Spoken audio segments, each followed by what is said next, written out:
What if I told you that hidden in the heart of 19th century Georgia, there existed a plantation where children with blonde hair and blue eyes worked alongside darker-skinned slaves, all of them enslaved, all of them suffering, all of them the product of one man's cruelty? This is the story of how one woman's desperate act of courage exposed a truth so horrifying that it would shake the foundations of an entire community. Stay with me, because what you're about to hear will change everything you thought you knew about the antebellum South.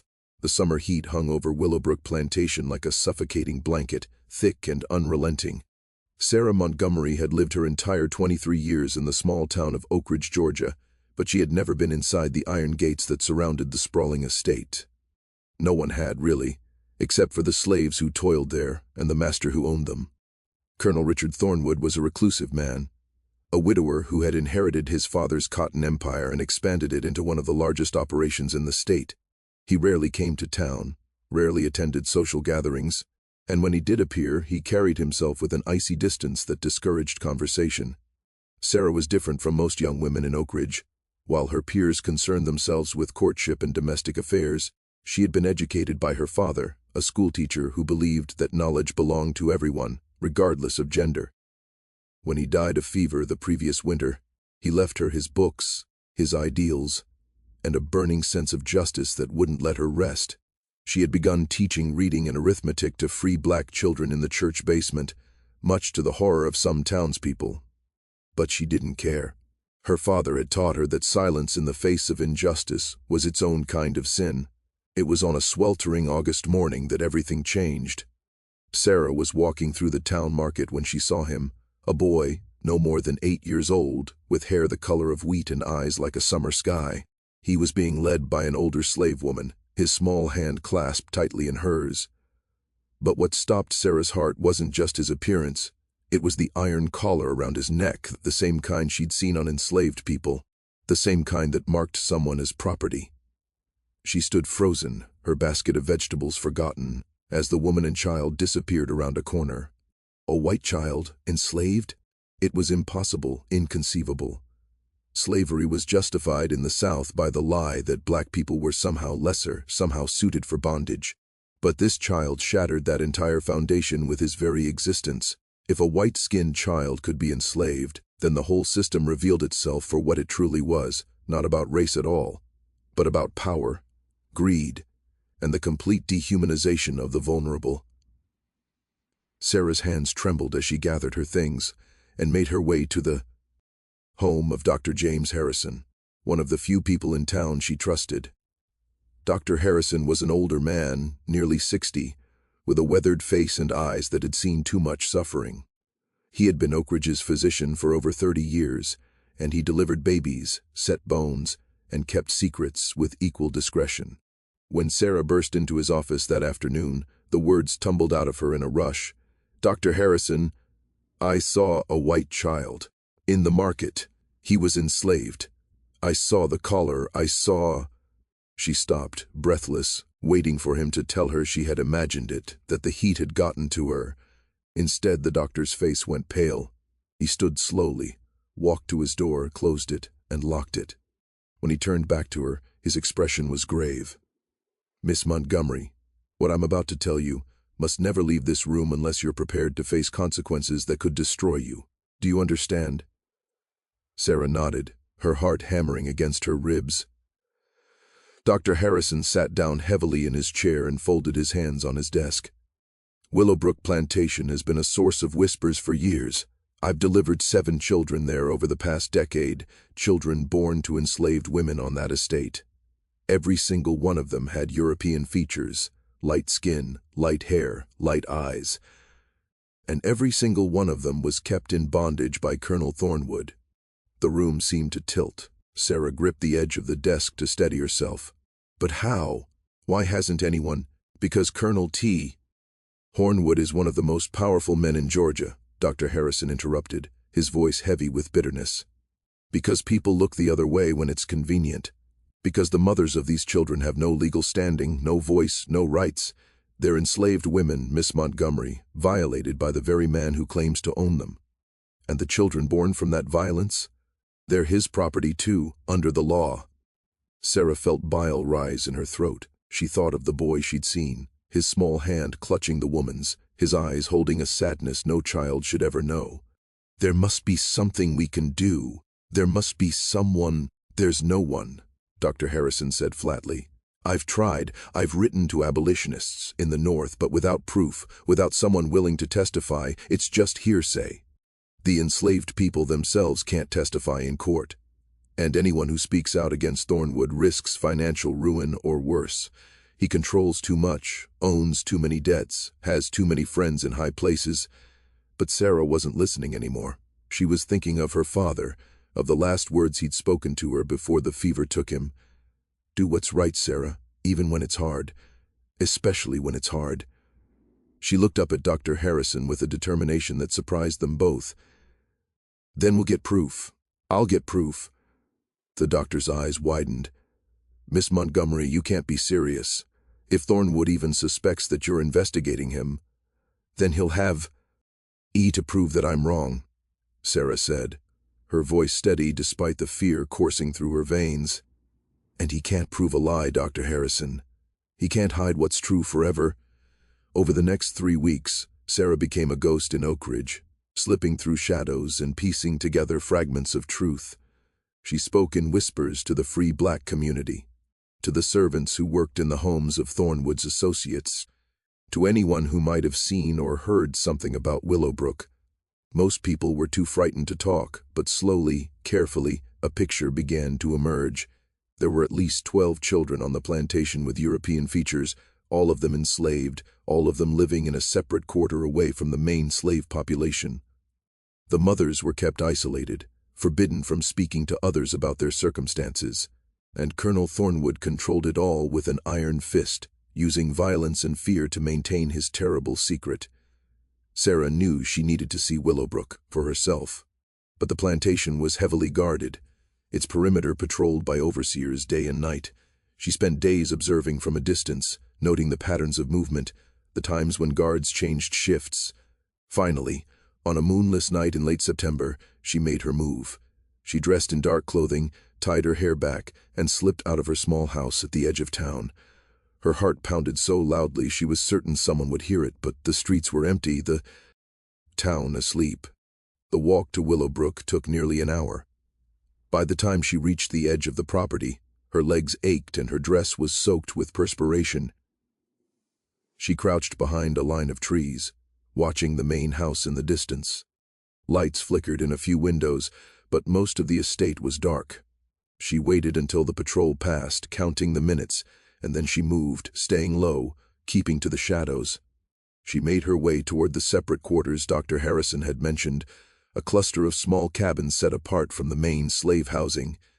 As she approached, she heard it, a sound that made her blood run cold, a child crying, not the loud wail of a tantrum, but the broken, hopeless sobbing of someone who had given up on comfort.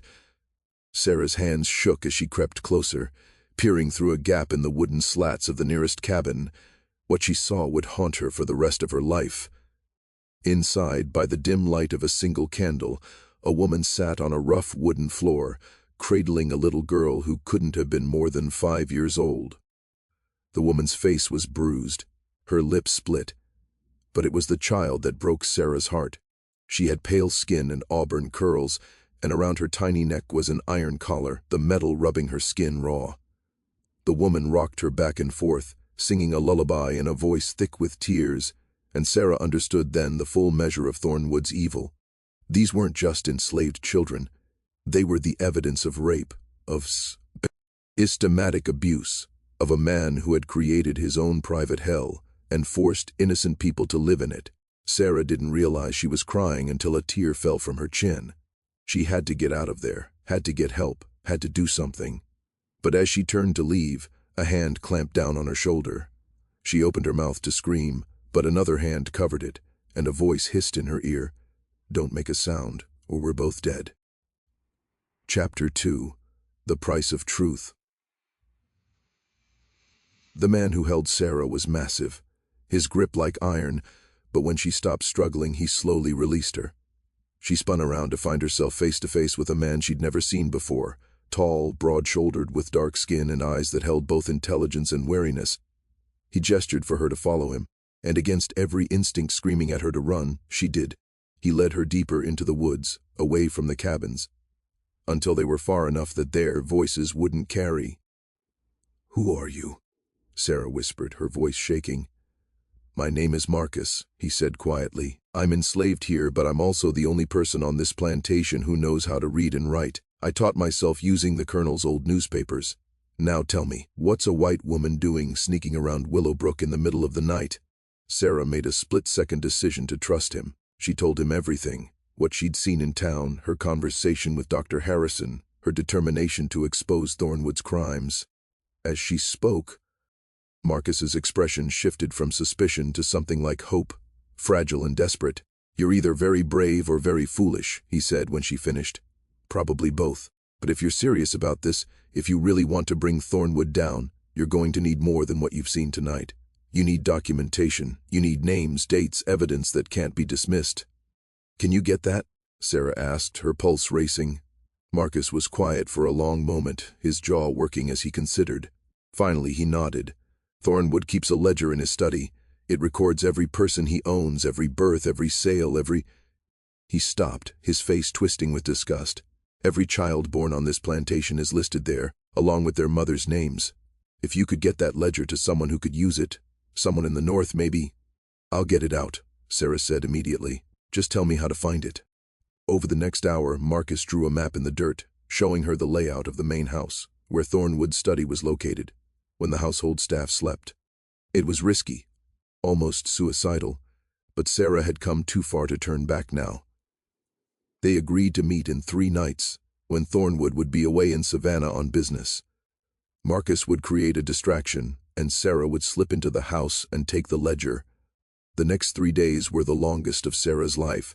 She went through the motions of her normal routine, teaching her students, shopping in the market, attending church, all while her mind raced with plans and contingencies. She told Dr. Harrison what she intended to do, and though he tried to talk her out of it, he eventually agreed to help. If she could get the ledger, he would ensure it reached contacts he had with the Pennsylvania Abolition Society. It would be dangerous, perhaps even deadly, but it was the only way. On the appointed night, Sarah returned to Willowbrook. Her hands didn't shake this time. She had moved past fear into a kind of numb determination. She waited in the woods until she saw Marcus's signal, a lantern swinging 3 times in the window of the stable. Then she moved. The house was dark and silent as she slipped through the back door that Marcus had left unlocked. She crept through the kitchen, through the dining room, her heart hammering as every floorboard seemed to creak beneath her feet. Thornwood's study was exactly where Marcus had described it, a wood-paneled room that smelled of tobacco and leather. Sarah lit a small candle and began searching, her hands moving quickly through the drawers of the massive desk. Finally, in the bottom drawer, locked but easily forced open with a letter opener, she found it. A leather-bound ledger, its pages filled with neat, precise handwriting. She opened it, and there, in black ink, was the evidence of Thornwood's monstrous crimes. The entries were cold, clinical, devoid of humanity. Property acquired, Negro female, age 16, purchased June 1842. Child, born March 1843, male, light complexion, blue eyes.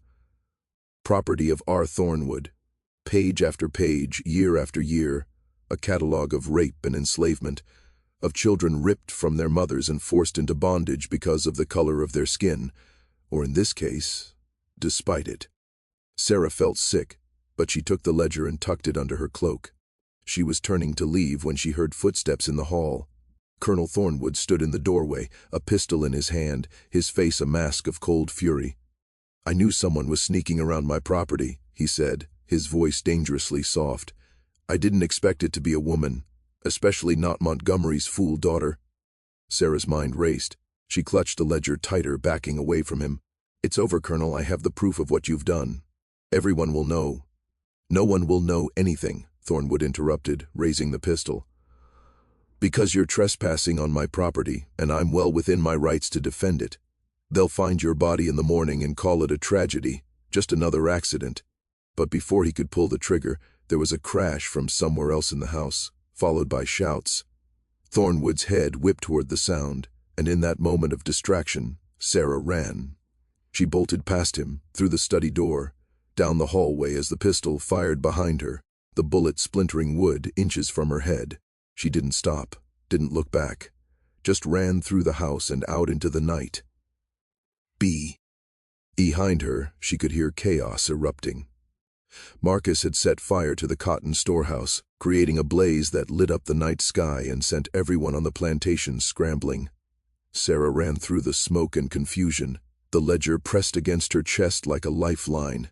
She didn't stop running until she reached Dr. Harrison's house, pounding on his door until he opened it, his eyes widening at the sight of her soot-stained, terrified face. "I have it," she gasped, thrusting the ledger into his hands. "Get it to the north, tonight, before Thornwood realizes what happened." Dr. Harrison didn't waste time with questions. He had a contact, a traveling minister who opposed slavery, who was leaving for Pennsylvania at dawn. The ledger would go with him, hidden among his belongings, and from there it would reach people who could use it to expose Thornwood's crimes to the world. But Sarah knew that exposing the truth would come at a cost. By morning, Thornwood would know who had stolen his ledger, and he would come for her. She couldn't stay in Oak Ridge. Dr. Harrison arranged for her to leave on the same coach as the minister, to travel north and start a new life where Thornwood's reach couldn't find her. She had 2 hours to pack what little she owned and say goodbye to the only home she'd ever known. As the first light of dawn broke over the horizon, Sarah stood at her father's grave one last time. She placed her hand on the weathered headstone and whispered, "I did what was Aight, Papa. I hope it's enough." The journey north was long and difficult, but within 2 months, the ledger had been published in abolitionist newspapers across the country. The story of Willowbrook Plantation, of the enslaved children with European features, of Colonel Richard Thornwood's systematic abuse, became a scandal that even the South couldn't ignore. Thornwood was eventually forced to answer for his crimes, though the legal consequences were far less than Sarah had hoped. He lost his social standing, his political connections, but the enslaved people on his plantation weren't freed until the Civil War came years later. Sarah never returned to Georgia. She settled in Philadelphia, where she continued her father's work, teaching and advocating for abolition. But she carried the faces of those children with her always, the boy in the market, the little girl with the collar, the countless others whose names she'd read in that ledger. Their suffering had meaning because someone had refused to look away. Someone had chosen truth over safety, justice over silence. Years later, after the war ended and slavery was finally abolished, Sarah received a letter. It was written in careful, educated script, and it was signed by Marcus, now a free man living in Ohio with his family.